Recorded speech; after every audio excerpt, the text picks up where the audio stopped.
Hello friend, जय हिंद। कैसे हैं आप? उम्मीद करता हूँ कि आप अच्छे होंगे। तो आज हम फिर से आपके सामने लेकर आए हैं कक्षा 10th का गणित चैप्टर 6, जिसका नाम है त्रिभुज यानी ट्रायंगल। तो एक्सरसाइज हम 6.3 पर चलते 6.4 पर चलते हैं कि क्वेश्चन नंबर इसमें 6.4 का जो 7वां क्वेश्चन था, 7वां नंबर क्वेश्चन है कि आकृति 6.38 यानी यह जो आकृति दिख रहा है आपको ABC एक त्रिभुज है। इसमें जो है जो चीज है उसमें यह क्वेश्चन में दिया है कि यह आकृति जो दिख रहा है, तो यह आकृति जो है यह 6.3 है। तो यह आकृति 6.3 में त्रिभुज ABC यानी यह जो बड़ा वाला त्रिभुज दिख रहा है ABC, तो ये जो त्रिभुज है इसके शीर्ष लंब AD और CE यानी यह जो CE है यह शीर्ष लंब है। शीर्ष लंब का क्या अर्थ होता है? शीर्ष लंब यानी किसी भी त्रिभुज के किसी शीर्ष से खींची गई जो भुजा पर लंब होती है वही जो होता है शीर्ष लंब होती है। जैसे कि हम कोई त्रिभुज लेते हैं, तो इस त्रिभुज की बात कर हम इसके हम PQR देते हैं, PQR। तो हम इस त्रिभुज में आपको कहेंगे कि यह इसमें जो है इस त्रिभुज में हमें शीर्ष कोण होगा। शीर्ष जो होगा या जो कोण दो भुजा के बीच में जो बिंदु मिल रहा है या दो भुजाओं के बीच के जो मिलान है उस बिंदु पर जिस बिंदु पर मिलती है उसे ही हम शीर्ष कहते हैं। यानी AQ PQ और PR जो है जहां जिस बिंदु पर मिलती है वही शीर्ष कहलाता है। तो इसके लिए ये शीर्ष P हो जाएगा, इसके लिए शीर्ष Q हो जाएगा, इसके लिए शीर्ष R हो जाएगा। तो अब हम कहेंगे कि इसमें शीर्ष लंब कैसे खींचे। तो शीर्ष लंब हम आपको बताए हैं कि किसी भी त्रिभुज के शीर्ष यानी यह जो शीर्ष दिख रहा है आपको, यह शीर्ष से खींची गई जो रेखा होती है भुजा पर लंब, जो भुजा पर खींची गई जो लंब होती है वही शीर्ष लंब होता है। यानी इस शीर्ष से खींचेंगे इस पर तो QR लंब हो जाएगा क्या? PQ। यानी P इसे हम M दे देते हैं, PM लंब हो जाएगा QR। यानी शीर्ष लंब से जो है QR पर लंब डाला गया। फिर यहां से कहें कि R से तो इस भुजा पर होगा PQ पर, और फिर कहेंगे कि Q शीर्ष से डालिए इस पर, तो ये इस पर हो जाएगा, PR पर लंब हो जाएगा। तो इस प्रकार किसी भी त्रिभुज के शीर्ष से खींची गई जो भुजा पर लंब होती है वही क्या कहलाती है? शीर्ष लंब कहलाती है, शीर्ष लंब। समझ गए? अब हम क्वेश्चन पर चलते हैं। यह तो हो गया AD और CE क्या शीर्ष लंब है। शीर्ष लंब तो आपको समझ में आ गया। शीर्ष लंब है जो कि क्या करता है? परस्पर के बारे में हम पिछले क्लास में भी बताए थे कि परस्पर का अर्थ होता है एक दूसरे, यानी एक दूसरे को किस पर? बिंदु P पर। यह जो बिंदु P दिख रहा है इस पर काटता है, यानी AD और CE कहाँ काटता है? P पर प्रतिच्छेद करती है यानी काटती है। तो दर्शाना है कि पहला में त्रिभुज AEP, ये त्रिभुज AEP और त्रिभुज CDP, ये त्रिभुज, ये दोनों त्रिभुज।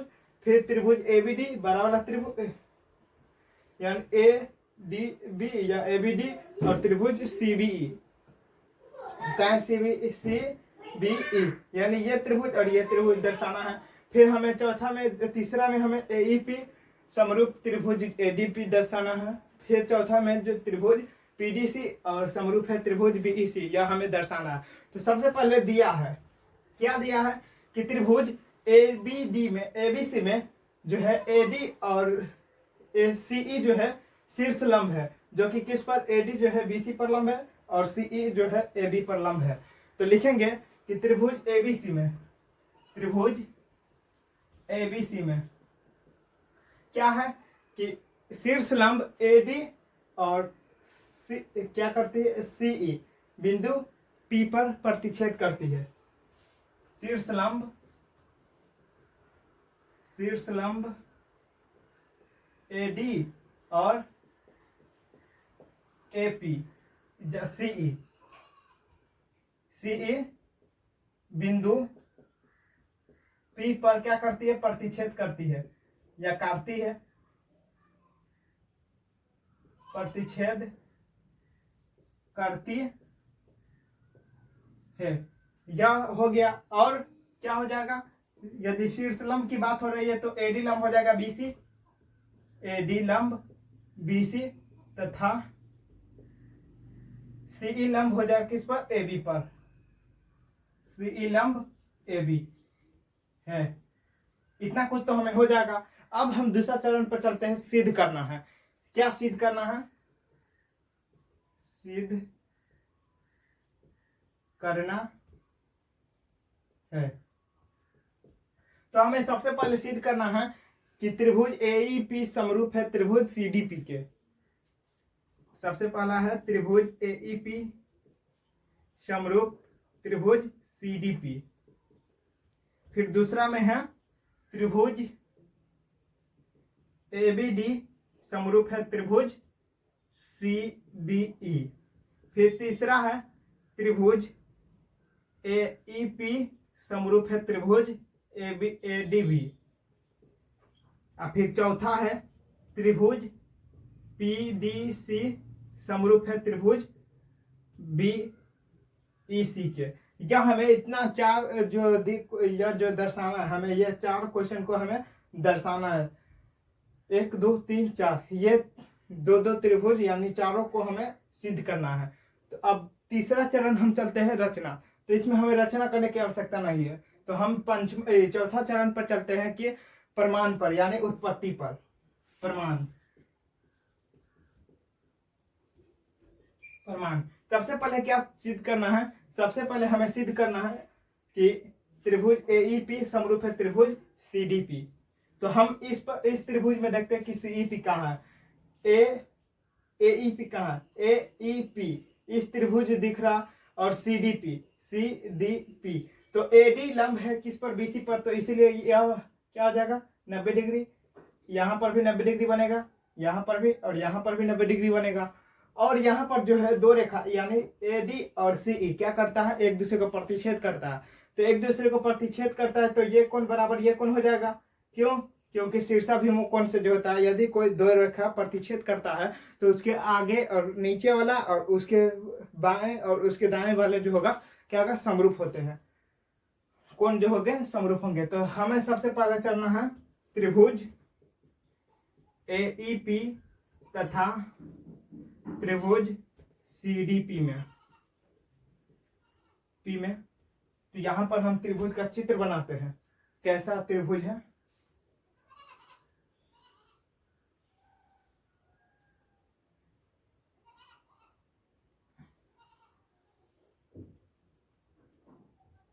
इसका नाम है ए, इसका नाम है पी और इसका नाम है ई। यहाँ पर है 90 डिग्री। फिर इस त्रिभुज में चलते हैं,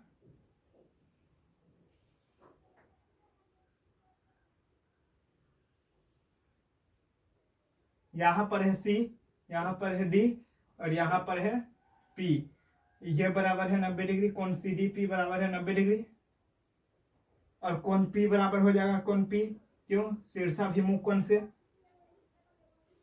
अब हम इस त्रिभुज में जो जो चीज दिया वो सब लिखकर हम इसे समरूप करते हैं।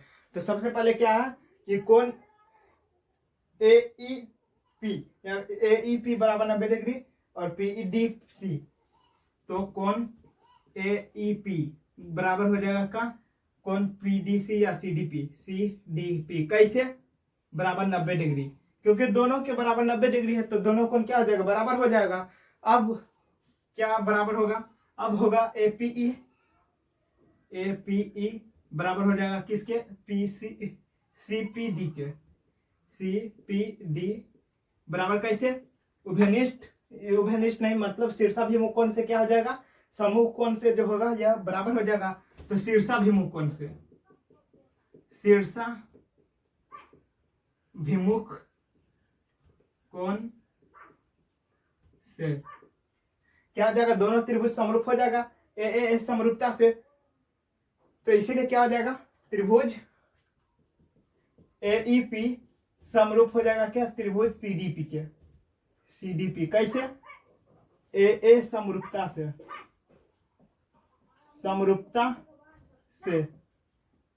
या तो पहला तो हो गया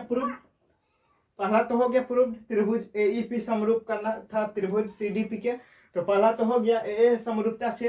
अब हम दूसरा की बात करते हैं, दूसरा क्या सिद्ध करना है। दूसरा जो है हमें त्रिभुज एबीडी त्रिभुज एडीबी समरूप है त्रिभुज सीबीई के, यह हमें सिद्ध करना है। तो अब चलते हैं त्रिभुज दूसरा, त्रिभुज ए बी डी तथा त्रिभुज सीबीई में। तो इसमें देखिए कि क्या है, इसमें जो है हमें त्रिभुज ए बी डी, यदि ए बी डी और सीबीई सीबीई ये त्रिभुज और ये त्रिभुज हमें दिख रहा। तो यहां पर त्रिभुज का चित्र बनाते हैं।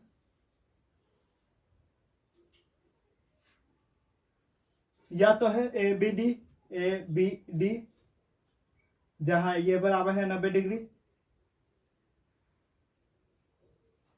डिग्री, और हमें जो है क्या सीबीई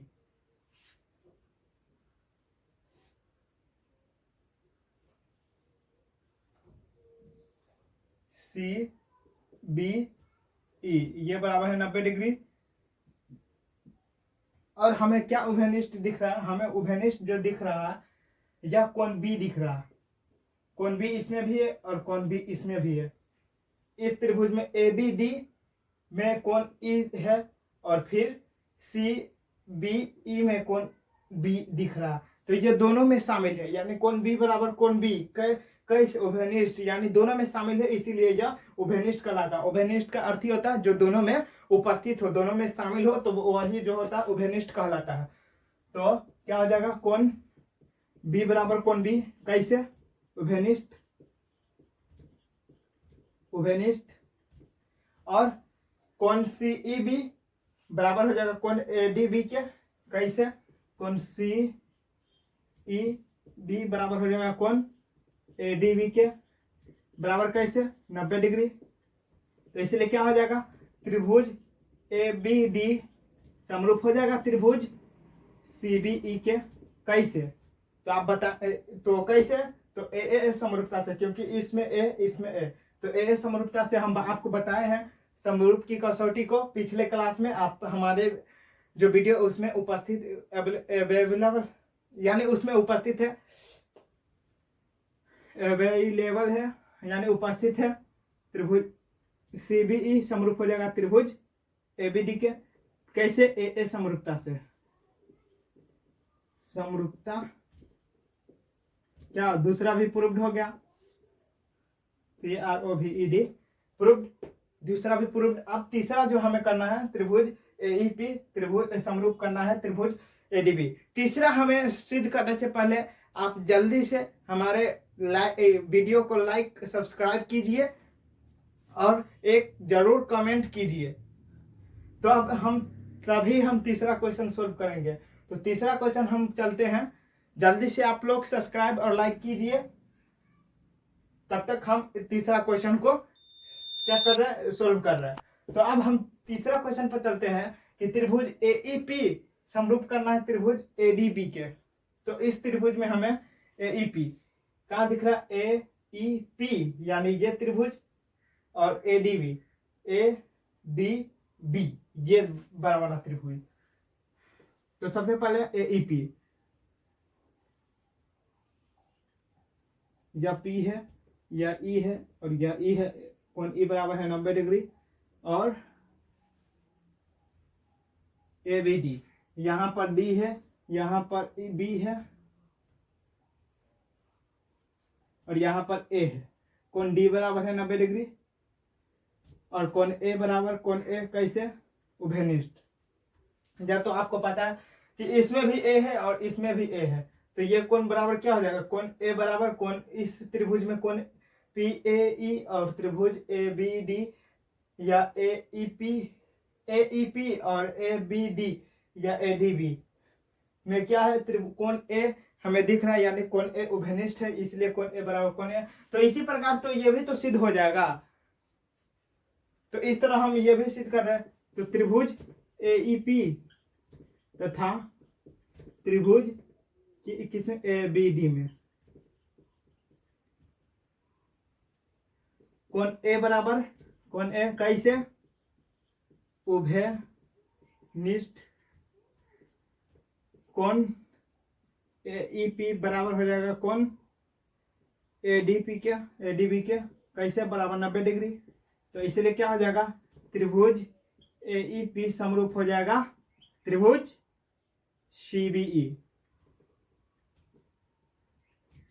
CBE कैसे, तो AA समरूपता से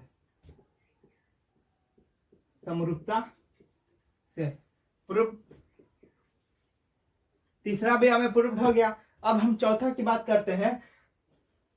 चौथा त्रिभुज जो है त्रिभुज PDC और त्रिभुज BEC। तो इसमें C तो कॉमन है और इसमें कोण E बराबर 90 डिग्री और त्रिभुज PDC में कोण D बराबर है 90 डिग्री। तो ये आप खुद से करके हमें बताइए कि कौन कॉमन होगा, कौन जो होगा यह कॉमन होगा और कौन 90 डिग्री होगा, यह आप कमेंट में बताइए। तो हम 3 क्वेश्चन तक तो सोल्व कर दिए। अब चौथा क्वेश्चन आपको खुद से सोल्व करना है। जिस तरह हम ये क्वेश्चन सोल्व किए उसी तरह चौथा क्वेश्चन भी सोल्व हो जाएगा। यह सभी जो होगा AA समरूपता से यह तीनों क्वेश्चन सोल्व हुआ, तो चौथा भी क्या होगा, AA समरूपता से ही सोल्व होगा। तो आप इसे सॉल्व करके बताइए कि कौन जो होगा बराबर होगा, कौन एंगल बराबर होगा, कौन एंगल जो होगा उभयनिष्ठ होगा और कौन जो होगा कौन एंगल 90 डिग्री होगा। ये आप कमेंट में जरूर बताइए। तो आज का ये वीडियो यहीं पर समाप्त करते हैं। तो ये वीडियो आपको कैसा लगा, यदि आपको ये वीडियो अच्छा लगा हो तो जल्दी से आप लाइक सब्सक्राइब कीजिए। धन्यवाद।